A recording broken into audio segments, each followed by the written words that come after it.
So today we spend the day in markets. First we start at the market in San Cristobal, and then where are we going? San Juan Chamula, which is actually a temple. I heard it's like a Catholic church, but that's just like the facade. Yeah. And really it's like Mayan. It's syncretism. So you have a little bit of both. Okay. That's very common in indigenous parts. Supposedly you can't take pictures there because people believe you steal their soul. And they really believe it. So there you have it. Amazing. Okay, so that's what we have going on today. Join us. Miguel, what can you tell us about this church? This is an ancient pyramid becoming now in a temple. Wow. It was in the old times there was like a mountain where the Mayans had pyramids, and now it's transformed in the church of Santo Domingo, where you see all around indigenous people still have the memory. There were the ancient temples. The energies are still there. Wow.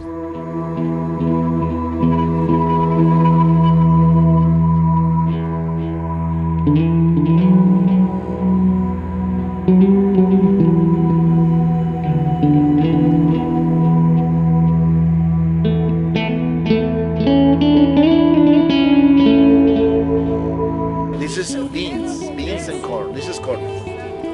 The yellow, the white, the red, and the black. A representation of the four cardinal points, the colors, the four elements of life, the four ancient humanities, the four directions on the planet, the two equinoxes, the two solstices.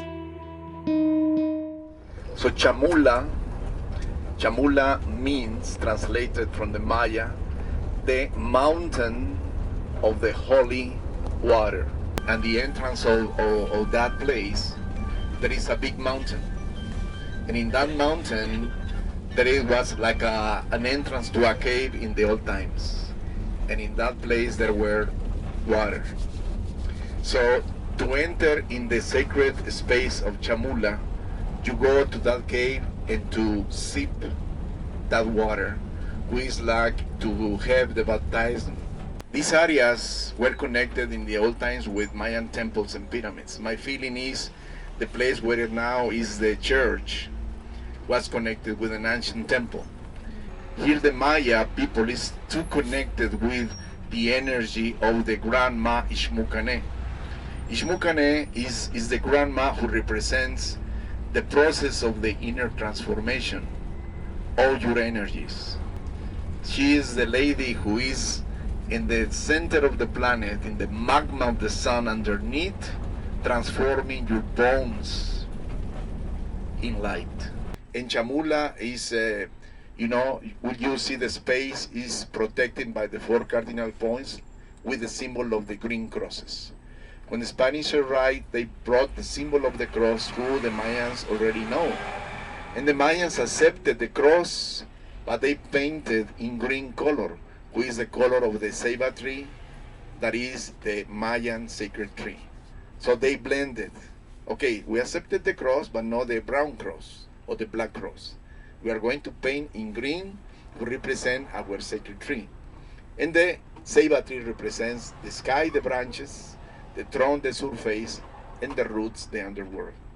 So we'll be there soon. So we're in San Juan Chamula.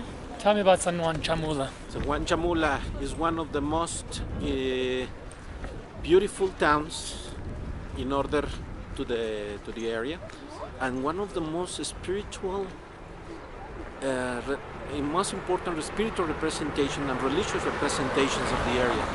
So what I understood is it has the veneer of a Catholic church, so it looks like it's Christian, but inside the Maya people are still practicing their old ways and their old rituals. So in the church there's actually Mayan ritual, Mayan ceremony going on. Is that correct? That's correct. It's a healing place. Ceremonies as well. Okay.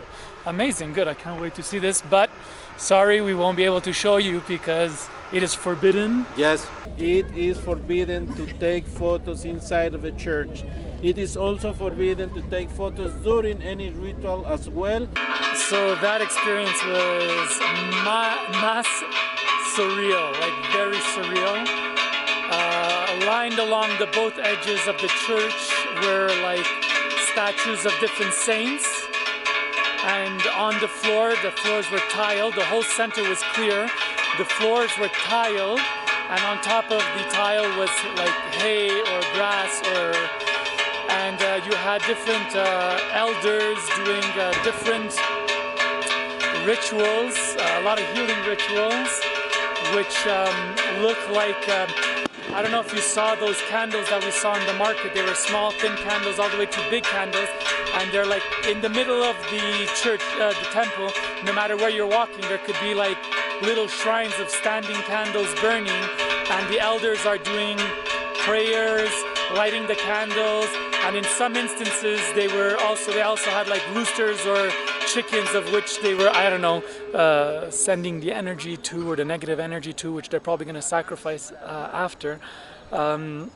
And then another thing that was pretty surreal is that they had bottles of Coca-Cola, which I was told were used after the rituals. They drink it, which gives them the gas to burp and burp out the bad spirits.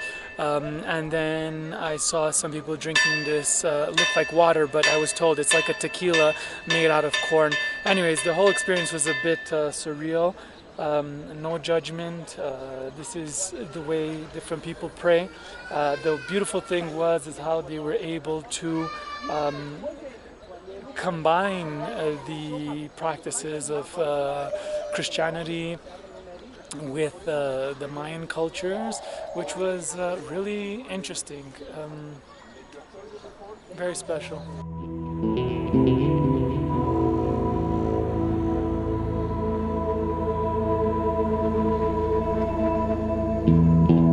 The bats, flowers, see, animals of the region.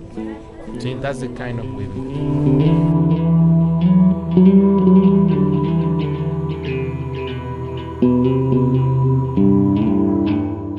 This is the representation, my friends, of how they take the energy to the crown chakra. See, it's a rainbow. It's a rainbow representation.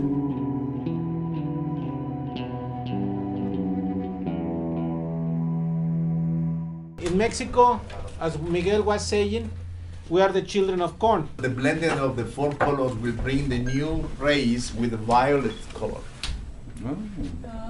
So the fifth color of this coming new rays is going to be purple or violet.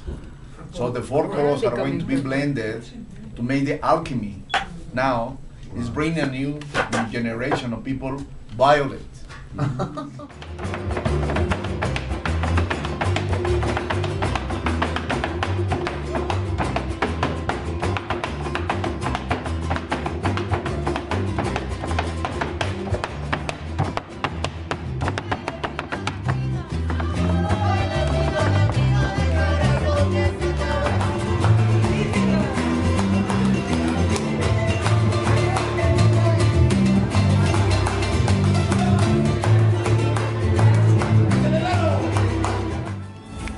Canto feliz tu ventana, pa' que sepas que te quiero. Tú a mí no me quieres nada, pero yo por ti me muero.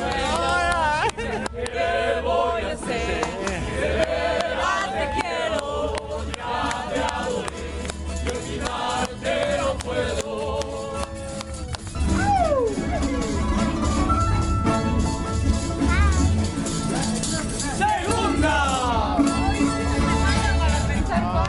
Para conseguirte necesito una fortuna que baja del cielo las estrellas y la luna. Yo no bajaré la luna ni las estrellas tampoco, y aunque yo tenga un Ferrari me querrás con este bocho. Pasa, camina, lo miras, se queda. La vida tiene el dolor. La víctima no conoce el amor, altanera, preciosa y orgullosa, no permite la quiera consolar.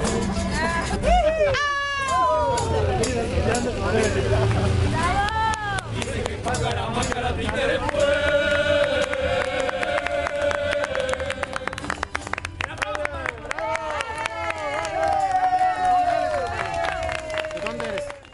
evening of dance, laughter, and friendship.